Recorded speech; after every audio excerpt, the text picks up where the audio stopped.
বিজ্ঞানী গছ-গছনিৰ যে চেতনা আছে সেই বিষয়ে তেওঁ অধ্যয়ন কৰিছিল আৰু এটা খুব মূল্যৱান কেমেৰা তেওঁ ভিডিঅ'খনত থৈ দিলে। এডাল গছৰ এজন মানুহে এক ভাৱ দি এডাল গছৰ পুলি কাটিলে। দ্বিতীয়বাৰ যেতিয়া কাটিব গৈছে কেমেৰা ধৰা পৰিছে গছডাল মাইক্ৰ মিলিমিটাৰ হিচাপত অতি সূক্ষ্ম পৰিমাণে গছডাল পিছুৱাই গৈছে। গছডাল চেতনা আছে আৰু চেতনা ধৰাৰ কাৰণে সূৰ্যৰ প্ৰখৰ তাপত ক্লৰ'ফিল পম্প হৈ তোলাৰ জৰিয়তে গছে খাদ্য তৈয়াৰ কৰে। কিন্তু সূৰ্যৰ তাপত কিন্তু গছৰ পাত পৰি নাযায়।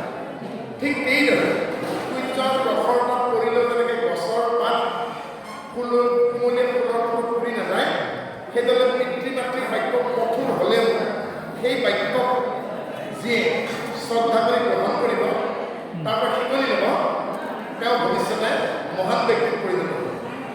গতিকে পিতৃ মাতৃৰ বাক্য কঠোৰ হ'লেও তাক শ্ৰদ্ধা সহকাৰে ধৈৰ্যতা সহকাৰে মৰ্যাদা সহকাৰে গ্ৰহণ কৰি তেনে আন বাক্য কিয় ক'ব লগা হ'ল সেই দিনকেইটা অনুধাৱন কৰিব পাৰিব। সেই সন্তানে ভৱিষ্যতে দেশৰ সুনাগৰিক হ'ব পাৰিব আৰু কান্ধত বহুত ডাঙৰ বোজা ল'ব পাৰিব। কাৰণ সূৰ্যৰ তাপত গছখিনিকে খাদ্য সালোক সংশ্লেষণ পদ্ধতি, ফটোচিন্থেটিক চিষ্টেম, ক্ল'ৰফিল, পত্ৰহৰিৎকৰণৰ জৰিয়তে, কাৰণ গছৰ চেতনা আছে, তাকে কৈছে যে চতুৰ্বিধ প্ৰাণী দেহত জীৱৰ সৈতে থাকে প্ৰাণবিধ। যদি তাত চেতনা নাথাকিলেহেঁতেন লাহে লাহে গছডাল বাঢ়িলেহেঁতেন। লাও, কোমোৰা, জিকা, ভোল এইবোৰ গুল্ম লতাজাতীয় বৃক্ষ। এই লতাকেইডালত মাজে মাজে কিছুমান এণ্টেনা ওলায়, শুং ওলায়, লতি ওলায়, পাত নাথাকে। কি কৰেগে ঠানিবিলাকত জেঙত খামচি দিয়ে। এডাল ভাতকেৰেলাৰ গছ লতি বগাবলৈকে দিয়ে, এডাল কোমোৰা বগাবলৈকে দিয়ে, এডাল ৰঙালাও বগাবলৈকে দিয়ে, বেলেগ বেলেগ চাই হেদালি দিয়ে আৰু হেদালিখনৰ ওপৰত বাঁহৰ জেং কিছুমান দি দিয়ে। বাঁহৰ জেংডালৰ আগটো যিফালে আছে সেই আগডালতহে সি মেৰিয়াই দিয়ে। তাৰমানে গছডাল দেখা পাইছে, চকু আছে, গছডালৰ চকু নাই, কিন্তু তাৰ চেঞ্চ আছে আৰু তাৰ চেঞ্চৰে গম পায় ঠানিডাল কোনফালে আছে, জেংডাল কোনফালে আছে, কোনফালে ধৰিব লাগিব।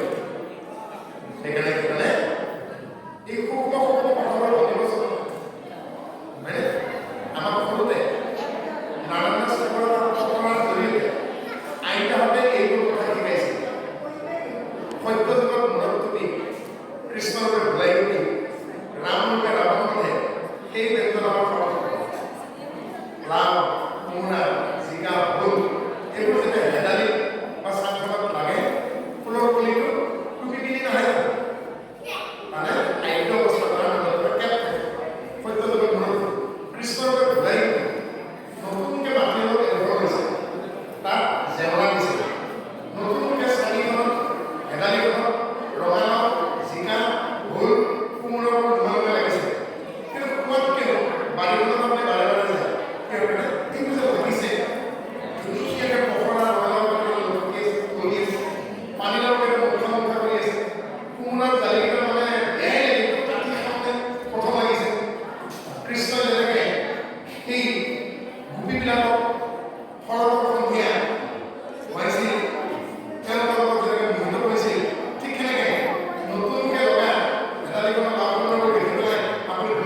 সেইসকল মহাপুৰুষে আমাৰ চহকী কৰি গৈছে।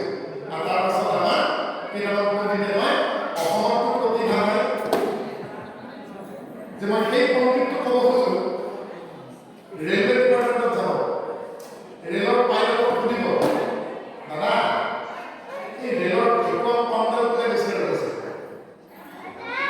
ভেকুৱাম ফ্ৰেড যে আছে ৰেলখন যে ৰখি যায়, ৰেলৰ পাইলটক সুধিব আপোনাৰ ট্ৰেইনিঙতে কি বুলি শিকাইছে, তেতিয়া ক'ব ভাৰত আমাৰ ৰাষ্ট্ৰখনৰ উত্তৰ পূৰ্বাঞ্চলৰ ৭খন প্ৰদেশৰ ভিতৰত মাজত থকা অসম নামৰ ৰাজ্যখনৰ পশ্চিমৰ ফালে থকা গুৰুজনাৰ পদচিহ্ন পৰা বৃন্দাবনী বস্ত্ৰযুদ্ধ কৰা হৈছিল। সেই বৰপেটাৰ গোপীনাথ দাস নামৰ ইঞ্জিনিয়াৰজনে ৰেলত ভেকুৱাম পাম আৱিষ্কাৰ কৰিছিল। সেইকাৰণে পাইলট পঢ়িলে লিখিব লাগে জিপি ভেকুৱাম পাম আৰু কয় অসমত বোলে প্ৰতিভা নাই। বৃন্দাবনী বস্ত্ৰৰ বাপেকে বনাইছিল যিজন মূৰ্খই কৈছে অসমত প্ৰতিভা নাই, শংকৰদেৱক আমি নাজানো।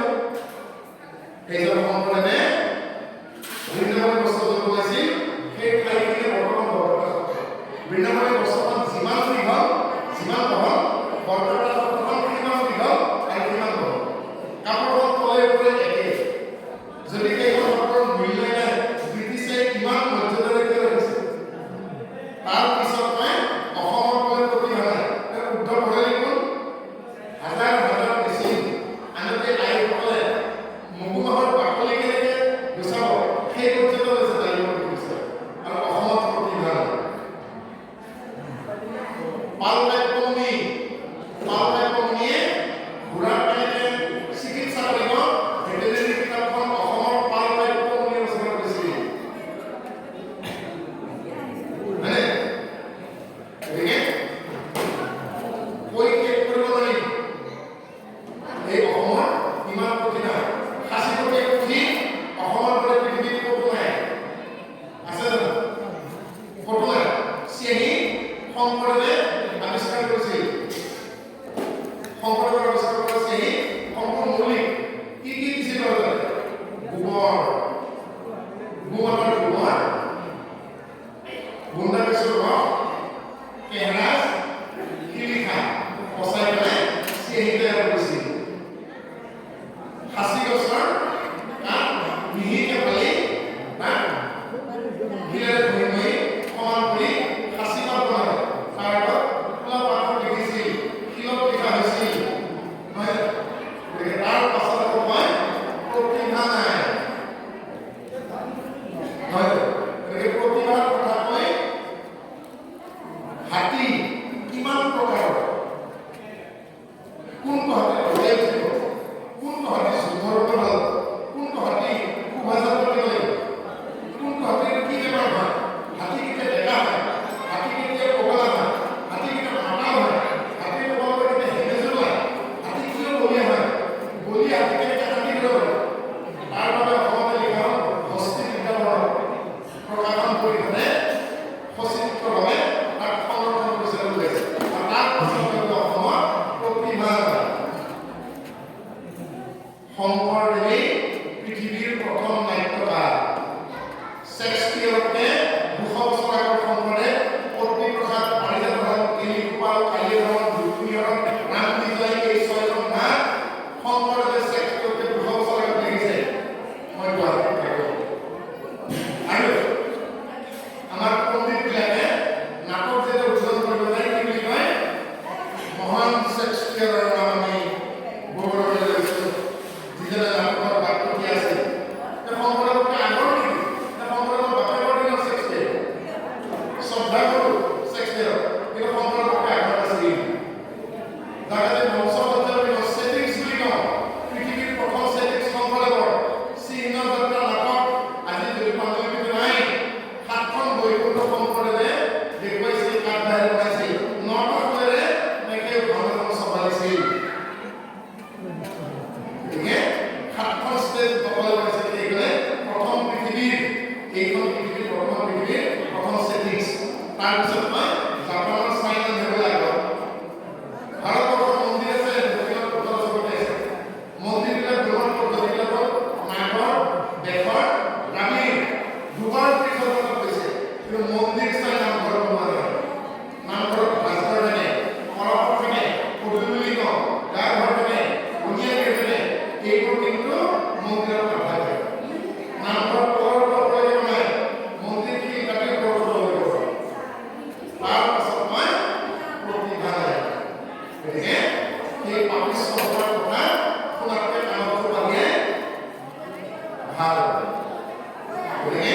সেইজনে আমাৰ গুৰুজন যিজনে এইবোৰ আমাক চহকী কৰি থৈ গ'ল আমাৰ গোটেই জাতিটোক একত কৰি থৈ গ'ল তেওঁ কৈছিলে ভাগৱত গীত গতিকে সেইজন মহাপুৰুষ যদি আগলৈ নহওক আমাৰ লগত ভৱিষ্যত আছে গতিকে আমাৰ ভৱিষ্যত হ'লে সেই মহাৰাজ পৃথিৱীত বৰষুণৰ নামি অহা প্ৰতিটো পানী নৈ পৰ্বত পাহাৰ ইত্যাদি ঠাইত প্ৰতিভা ওখ ঠাইত প্ৰতিভা পানীবোৰ তললৈকে নামি আহে কাৰণ পানীৰ ধৰ্ম তললৈকে নামি আহে পানীৰ লক্ষ্য বৰষুণৰ পৰা পৃথিৱীত প্ৰতিভা পানী প্ৰতিটো কিন্তু ফল নাপায় কোনোবাই পুখুৰীত কোনোবাই হ্ৰদত আধা ভূমিয়ে আৰু আধা পৰিমাণ যায় শোষণ কৰি লৈ যায় অতি কম সংখ্যক পানী লৈ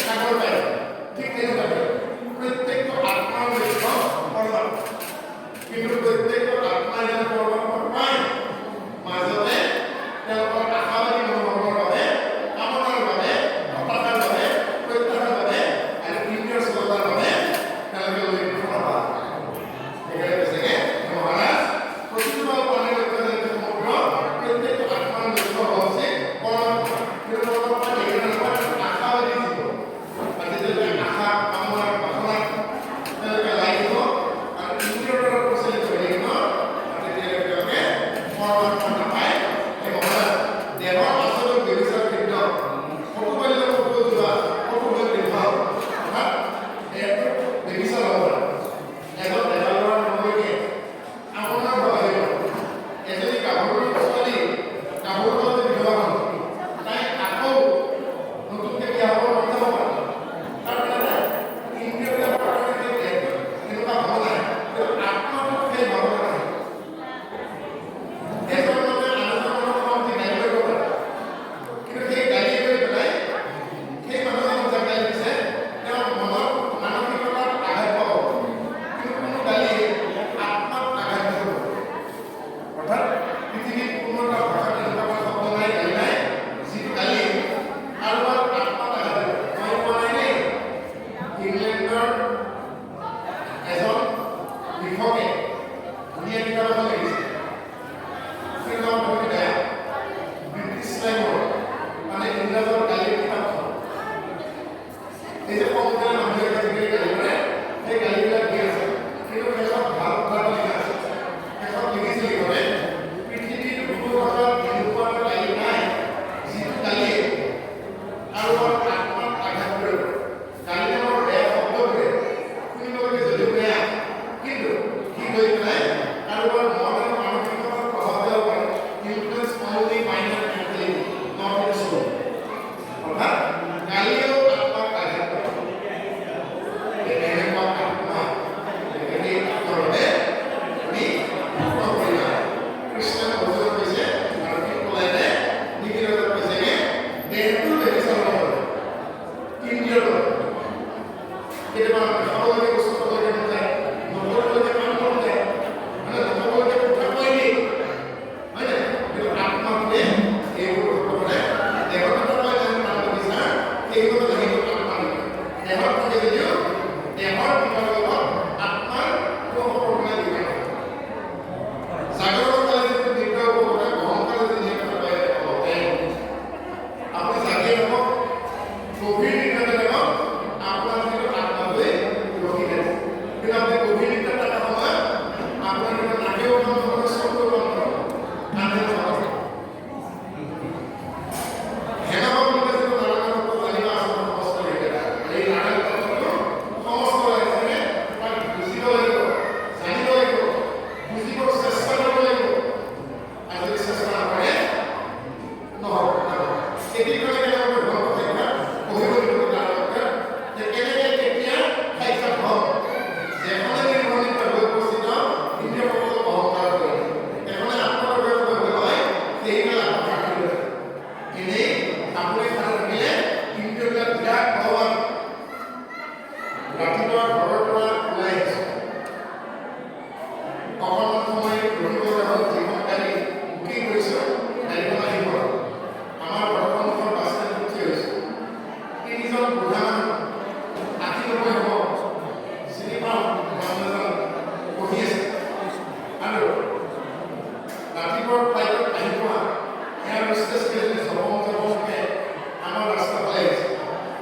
গতিকে এই 80 বছৰে 90 বছৰে বুঢ়া কেইজনৰ চকুৱে মুলুক দৃষ্টিৰে গাভৰু ছোৱালীকেইজনীক চাইছে। দেখা মানুহ কি অৱস্থা হ'ব? কিন্তু আত্মা ঈশ্বৰ আছে। কোনে চাইছে? এজনে কৈছে বন্ধ নহয় তো, এজনে কৈছে দৃষ্টিহীন নহয় তো, দেখা পাব যে কামৰিব পৰা নাই, বৰ ধুনীয়া ছোৱালীকেইজনী কিন্তু বাচি বাচি সেই মৰিব বুঢ়া কেইজনে যদি চকুৰ দৃষ্টি কামৰিব পৰা দেখা মানুহকেইটা কি হ'ব? কিন্তু জাগি থাকিলে কিন্তু সেই বুঢ়া কেইজনে মই বিচাৰিছোঁ সেই বুঢ়া কেইজনে যদি আজি ক'ব তেতিয়া কেতিয়াবা অৱস্থা দেখিব, সপোনত হয়তো দেখিব, কিন্তু চকুৰে কিন্তু দেখি থাকিব। আমি জাগি থাকিলে নিজৰবিলাক ফ্ৰেছ কমিলে খাওঁ খাওঁ লাগে, ক'ব লাগে, ঠাণ্ডা ক'ব বজাব লাগে, কি ক'ব আজি কালি ক'ব খাম, আজি যেতিয়া আপুনি নিৰ্ধাৰণ কৰিব, নিৰ্ধাৰণ কৰিব এই পঞ্চকেন্দ্ৰীয় চকুৰ কাণ, নাক, জিভা, ছাল, বাক, পানী, পাত, বায়ু, কষ্ট মানে গোটেইবিলাক আত্মাৰ কাষত টোপনি পৰি যাব। কিন্তু তেতিয়াও পৰমাত্মা থাকি থাকিব। সেইকাৰণে প্ৰথম বুঢ়াকে মানে যিয়ে টোপনি জয় কৰিছে, বিদ্যা জয় কৰিছে, অৰ্জুনৰ প্ৰথম বুঢ়া, তাতকৈ আগতে হেৰিকেহে প্ৰথম বুঢ়া, কাৰণ আত্মাই কেতিয়াও টোপনি আত্মা প্ৰথমতে আত্মাৰ পৰমাত্মা বুঢ়াকে, তাৰপাছতে দ্বিতীয় বুঢ়াকে অৰ্জুন। বুঢ়াকে কিন্তু এজন আছিল, 10জন আছিল। 10জন বুঢ়াকে এখন আছিল দ্বাৰকা। দ্বাৰকাখন কোনে বনাইছিল? বলৰামৰ পত্নীৰ নাম ৰেৱতী। ৰেৱতীৰ পিতৃৰ নাম ৰৈৱত। দ্বিতীয় বিশ্বনাথ ৰৈৱত ৰজাই দ্বাৰকাখন বনাইছিল। 10খন দুৱাৰ আছিল আৰু কৈছিল এই 10খন দুৱাৰত টোপনি নমৰাকৈ থাকিব পৰা 10জন ব্যক্তিয়ে পহৰা দিব লাগিব। আৰু যিদিনাখন কোনোবাই টোপনি মাৰিব ৰাতি, আপোনালোকৰ অৱদান শান্ত, গদ, সাত্যকী, প্ৰদ্যুম্ন, অক্ৰূৰ, কৃষ্ণ, বলৰাম এনেকে 10জনে 10খন দলত পহৰা দিছিল। এদিন বলৰামে সংকল্প কৰি বাঁহৰ চুঙাত বাঁহৰ পৰা সেৱন কৰে আৰু টোপনি লাগি নাকেৰে হুঁচৰিয়াই অনিৰুদ্ধৰ চুৰ কৰিলে উশাহ নথিয়ে চিত্ৰ দেখা আহি ইয়াত পঠাই থ'ব লগা হ'ল। বুঢ়া তেতেলী গতিকে এতিয়া কৃষ্ণ সুধিলে কোন টোপনি মাৰিলে কথা অসুৰে যেনে কৈছে মোৰ কাষত যিজন ভতিজা আছিল সেই টোপনি মাৰিছে বলৰাম টোপনি পৰাৰ কি হ'ল? অনিৰুদ্ধ চুৰ। গতিকে আমাৰ এই শৰীৰটোৱে হ'ল নিগমৰ দ্বাৰকা। এই শৰীৰটো দ্বাৰকা।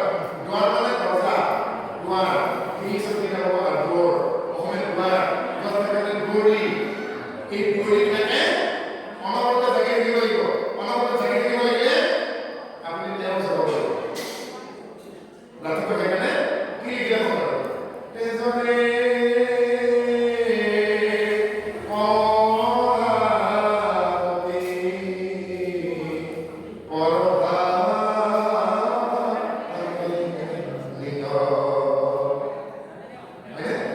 তুমি সজ্জা ত্যাগ কৰা। মাধৱদেৱে কি লিখিলে? ব্ৰহ্মাই কি কৰিছিল?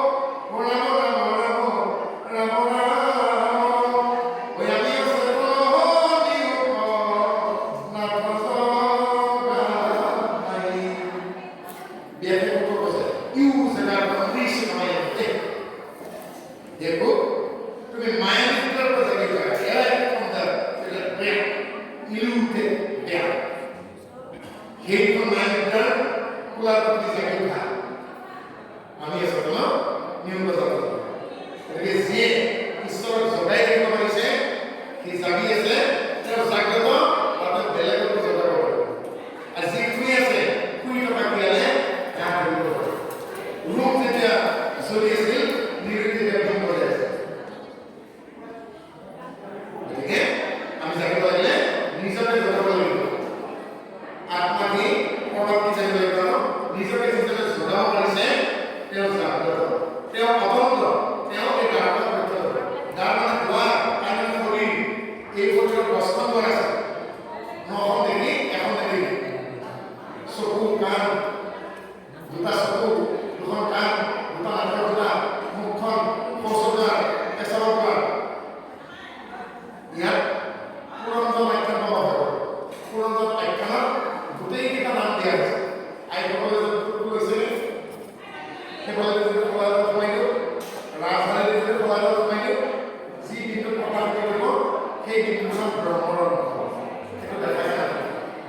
সেই ৰাজধানীৰ প্ৰথম টুকুৰা পকেট এখন ঢাকনি দিয়ে সেই ঢাকনিখন এনেকৈ যেতিয়া খোজাই দিব আপোনালোকে ক'ৰবাত ভোজনগৰ এনেকৈ এই 10খন টকাৰ কাৰণে কিমান নিকামত লোৱাৰ কাল নামবোৰ কম আৰু যদি মুখস্থ থাকে ভাগৱতৰ পুৰণত আপোনালোকে মিলিব সোঁকালৰ নাম পিতৃহু বাওঁকালৰ নাম দেৱহু সোঁচকৰ নাম সত্যনা মাওচকৰ নাম বিভূতি সোণাকৰ নাম নলিনী বাওঁকালৰ নাম মালিনী মুখৰ নাম মুখ্যপ্ৰাণ নদীৰ বিভিন্ন ফচলৰ পেচাবতাৰ এই 9খন দেখা 9 ফালে বহি আছে 9টি গৰু আৰু ব্ৰহ্মানন্দ প্ৰণৱ পাঁচ হয়নে তাতে কোন খাই গ'লে আৰু ভোজনগৰ বাপতি পঞ্চমত দিলে পঞ্চমতে হ'বলি নাথাকিবলৈ কৈছে এই পঞ্চমত মিলি গ'লে মাংস মজ্জা অস্থি মাটিত মিলি যাব তেজ পানীত মিলি আছে পানীত মিলি যাব শৰীৰৰ উত্তাপ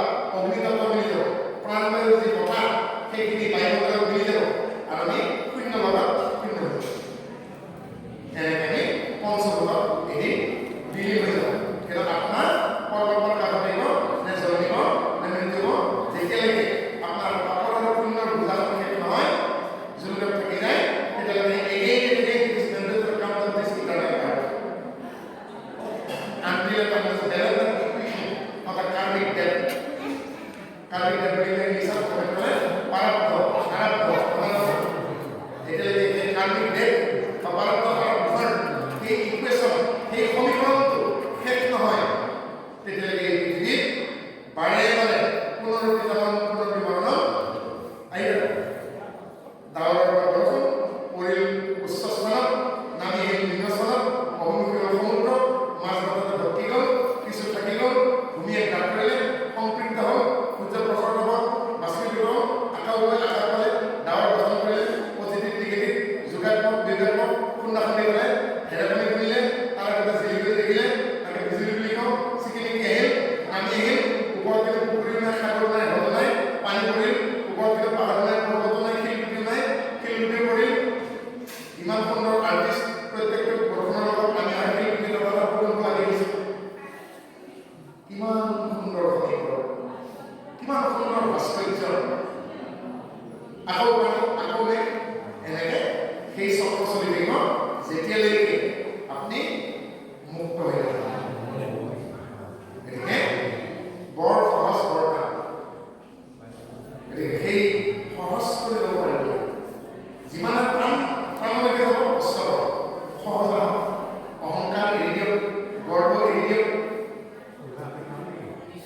পৰিৱেশত মাটিয়ে বালি পাব কিমান আনন্দ পাব হাকিমে উকিলে মিনিষ্টাৰে ৰাজ্যপালে প্ৰধানমন্ত্ৰী চবে আহি পেলাই এসাঁজ লৈ যায় হয়নে 5 ষ্টাৰ হোটেলত গ'লেও সেই মজা নহয় আছে তো আমাৰ এই পৰিৱেশত কিবা কৰিব কলিতা আহোম বুলি আছে তো আমাৰ কিবা কুছে কলিতাই আহোমে কাৰণ কি বড়ো একেলগে বহিছে একেলগে খাইছে একেলগে নাম লৈছে একেলগে তাত গৈছে একেলগে ৰান্ধিছে একেলগে খাইছে দেখা গৈছে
মাইক্ৰ'ৱেভ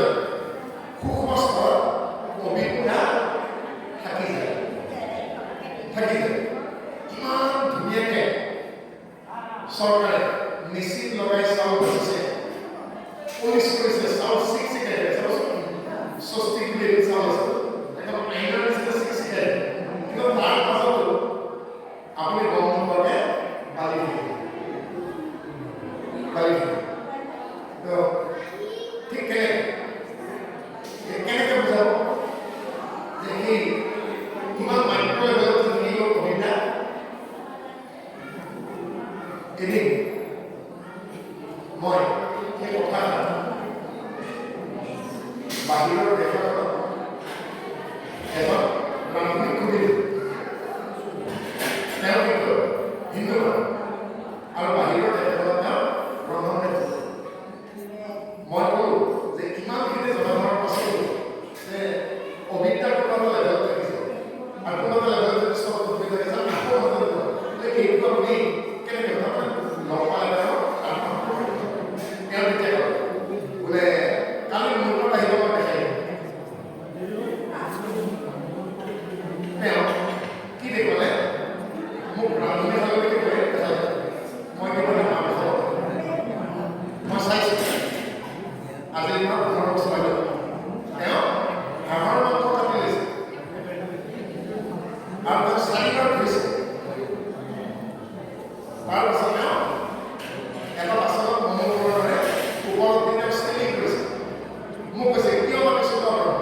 গাহৰি ফাৰ্মে খোলাই নে মানুহৰ ফাৰ্মে খোলাই নে কেৱল শ্মশান কৰে বিচাৰ মই পেলাই মই কিন্তু কষ্ট কৰি দিছোঁ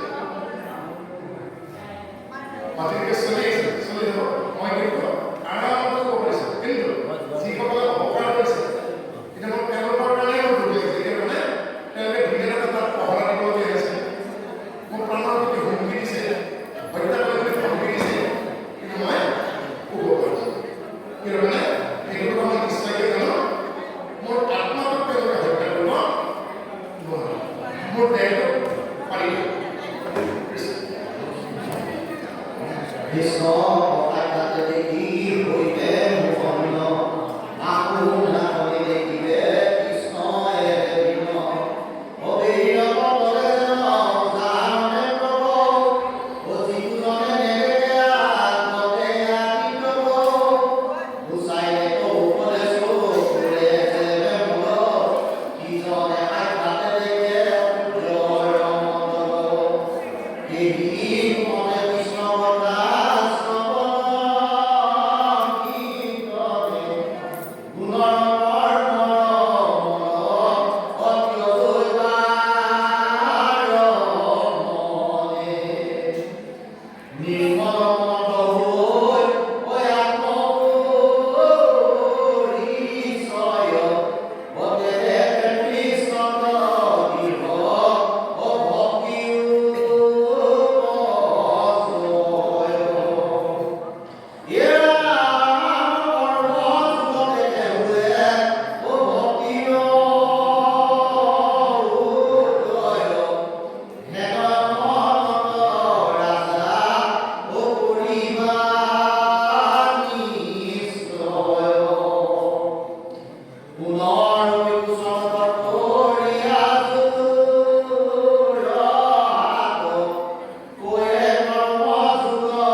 দালাল, হিংসুক, খং কৰা, অপৎকাৰী, হয় নাই? বদমাছ পিশাচ সেইবোৰৰ বন্ধু বেছি ডাঙৰ ডাঙৰ অপৰাধ কৰা অপৰাধীবিলাক দেখোন 2 মাহৰ মাজতে জেলৰ পৰা ওলাই নাহে কাৰণ তেওঁলোকক উদ্ধাৰ কৰা মানুহ আছে হয়নে পবিত্ৰ হৃদয় ঈশ্বৰ সহায়কাৰ সেনে এই চাফা পানীৰ দৰে পবিত্ৰ পানীৰ দৰে যাৰ অন্তৰ হৃদয় স্বচ্ছ তেওঁৰ কিন্তু বন্ধু কম দেই তেওঁৰ একমাত্ৰ বন্ধু ঈশ্বৰ হৰি ভক্তি নামৰ দিয়ে থাকে পাৰিলা সংসাৰৰ কিন্তু এনেও কিন্তু সংসাৰ নাই আন বন্ধু আমাৰ দৰে প্ৰতিপতি গৈছে কোন বন্ধু গৈছে কৃষ্ণই উদ্ধৱ কৈছে যিজনে মোক জানিলে বন্ধু বুলি সেইটোৱে কম হয়নে গতিকে সেই কথা জানিব লাগিব তেখেতসকলে কৰ্মজগতকে মোৰ ভক্তি বুজাই হেনা নামৰ লাভ কৰিব নিশ্চয় সেই মহাৰাজ যি কামেই কৰিবা তুমি ধৈৰ্য একাগ্ৰতা আৰু সুগস্থ হৈ গ'ল উইথ কনচালটেশ্যন ফুল কনচালটেশ্যন সদায় ৰাতিপুৱা এই বুলি থাপনাৰ ওচৰত নিজে প্ৰতিজ্ঞা কৰিব just for today I will do my work honestly sincerely হে ঈশ্বৰ আজিৰ দিনটোত যিখিনি কাম মোৰ কৰিবলগীয়া আছে বা মোৰ দ্বাৰা কৰিব সেইখিনি যাতে মই ধৈৰ্যৰে একাগ্ৰতাৰে শৃংখলাৰে আৰু সুচাৰুৰূপে সম্পন্ন কৰিব পাৰোঁ শৃংখলাৰে বহুত কাম আছে নোৱাৰিব পাৰোঁ কিন্তু যিখিনি কৰিম তাত যাতে শৃংখলাবদ্ধ হয় সুচাৰু যোগস্থাপুৰ কৰ্মানি কৃষ্ণ অৰ্জুনে যে যোগস্থ হৈ পৰা এদিন যেতিয়া তোমালোকৰ শিক্ষাগুৰু যোগাচাৰ্য সুধিছিল অৰ্জুন মই সেই পাখৰি গছৰ ওপৰত এটা পুতলা চৰাই বান্ধি দিছোঁ চৰাইটোৰ চকুত শৰবিন্ধ কৰিব লাগে তুমি এতিয়া কি কৰিবা অৰ্জুন তুমি কি দেখিছা হে গুৰুদেৱ মই সেই চৰাইটোৰ ৰঙা চকুটোৰ বাবে আৰু একো দেখা নাই এৰি দিলে বান লক্ষ্য স্থিৰ চৰাই মাটিত পৰি আৰু সেই স্বয়ংবৰত পানীৰ খাতৰি থকা মাছ চাই ওপৰৰ পুতলা মাছ শৰবিন্ধ কৰি নমাই আনি দ্ৰৌপদীক স্বয়ংবৰত জয় কৰিছে গতিকে লক্ষ্য ভেদ কৰিব লাগিলে লক্ষ্য স্থিৰ কৰি ল'ব লাগিব লক্ষ্য আমাৰ এক পৰমাত্মা আৰু সেইকাৰণে কৈছে যোগস্থ কৰিবা মানি যি কাম কৰিবা যোগস্থ হৈ কৰিবা আৰু সেই কৰ্ম কৰিবা কি কৰ্ম যি কৰ্ম বিকৰ্ম আৰু অকৰ্মৰ পৰা বহু আঁতৰত যি কৰ্ম কৰিলে আইন আদালতৰ মজিয়াত দুখী হ'ব লাগে বিকৰ্ম জেল হ'ব পাৰে যি কৰ্ম কৰিলে ইমান বেছি পাপ ইমান ডাঙৰ অপৰাধ ক্ষমা নাই ক্ষমাৰ অযোগ্য কাৰণে কোনোবা এখন দেখে ফাঁচি কোনোবা দেখে গুলি কোনোবা এখন দেখে যোৱা সপ্তাহত আৰৱত 20জন কিডনেপকাৰীক একেদিনাখনেই শিৰচ্ছেদ কৰিছে আমাক কিবা আইন কাঢ়া হয় নাই মৃত্যুদণ্ড দিয়ে নাযায় তেওঁলোকে কি কয় লাগে অকৰ্ম যি কৰ্ম কৰিলে জেলবাসী হ'ব পাৰেনে অকৰ্ম যি কৰ্ম কৰিলে দুখ হয় কিন্তু শুধৰণি আছে বিকৰ্ম যি কৰ্ম কৰিলে স্বদেশ স্বজাতিৰ কল্যাণ হয় জগতৰ কল্যাণ হয় ঈশ্বৰে কৰিলে লীলা আৰু আমি কৰিলে সৎকৰ্ম আমি লীলা কৰিব যি কৰ্ম কৰে সমস্ত বিশ্বক লোকৰঞ্জন মনোৰঞ্জন আহ্লাদিত সাধু কল্যাণ দুষ্ট দমন শান্ত পালন সেয়া তেওঁৰ লীলা তেওঁ সাধুজনৰ কাৰণে পাৰিজাত কৰি দানকাৰী আৰু দুষ্টৰ কাৰণে ব্যক্তিগত পুত্ৰ ভাতৃকে মানে কৃষ্ণ অৰ্জুনক কি দিলে যে পাৰিজাতে দিলে এইজন প্ৰপন্ন পাৰিজাতে পুত্ৰ ভাতৃকে মানে তেওঁ সাধুৰ কাৰণে পাৰিজাত প্ৰদানকাৰী আৰু দুষ্টৰ কাৰণে তেওঁ ব্যক্ত ধাৰণ কৰে সেইজনে সেইকাৰণে এই মুদ্ৰাটোৰ নাম হ'ল জ্ঞান মুদ্ৰা এনেকৈ যদি সুদৰ্শন চক্ৰত হয় সুদৰ্শন চক্ৰত নাথাকে যদি খালী হাতখন কৰি সোঁহাতৰ কলজনে চিধা কৰে মধ্যমা অনামিকা কনিষ্ঠা যদি ভাল লাগে বৃদ্ধাংগস্কৰ মূৰটোৱে যদি কৰ্জনে গুৰিটোত স্পৰ্শ কৰে ইয়াক জ্ঞান মুদ্ৰা বুলি কয় আৰু জ্ঞান মুদ্ৰাৰে কৃষ্ণ অৰ্জুনক বুজাই দিছিল সংশয় চেতন কৰিছিল সিদ্ধান্ত দিছিল দিছ ইজ এইটোৱে মন বুজাব এইটোৱে সেই সিদ্ধান্ত গতিকে আমি ইমানতে আজি এই অনুষ্ঠান সামৰণিতে আগবাঢ়িছোঁ সম্ভৱতঃ আগৰ জীৱনত আইসকলে মাহী বিহিনী জেঠি আইতা এনাই বুঢ়ীমা আছিল হেঁপাই আছিল এখেতসকলে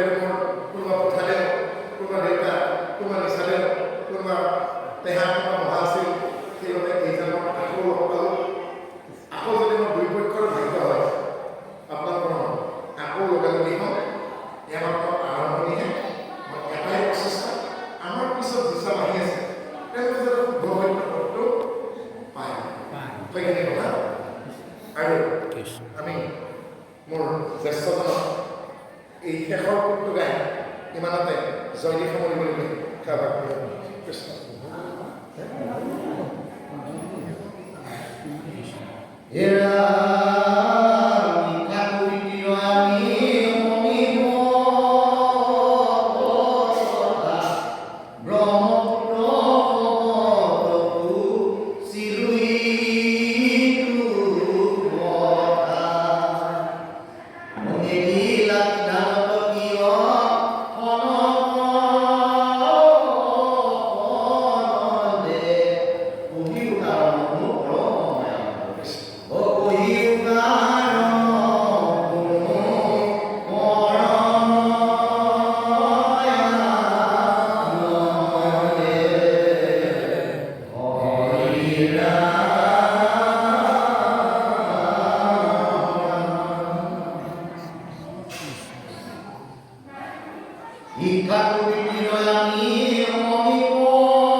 কৃষ্ণ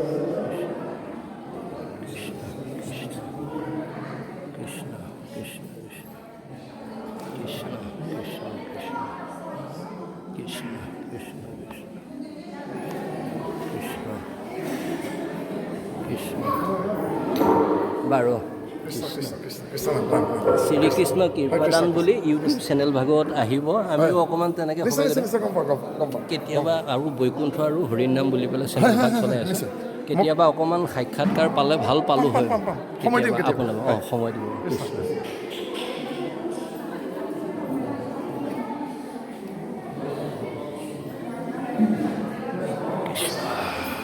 ইন্দ্ৰৰ কাৰ্যসূচী সামৰি থাকে ভাগৱতৰ মন্ত্ৰত আমি ৰিচিভ কৰি ল'লোঁ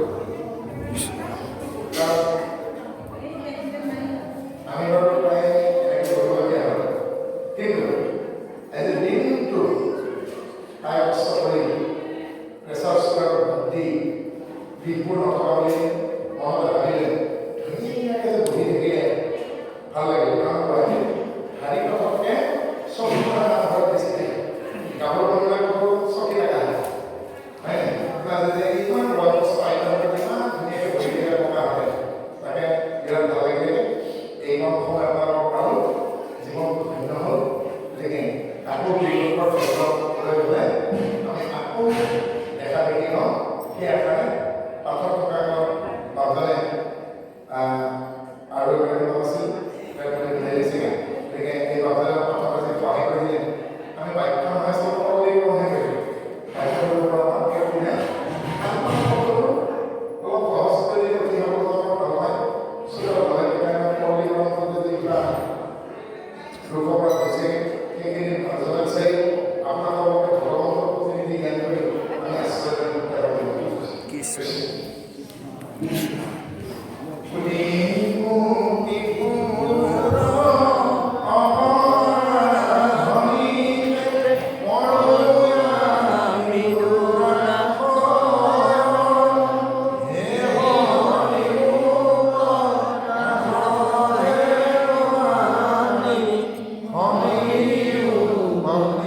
Mama.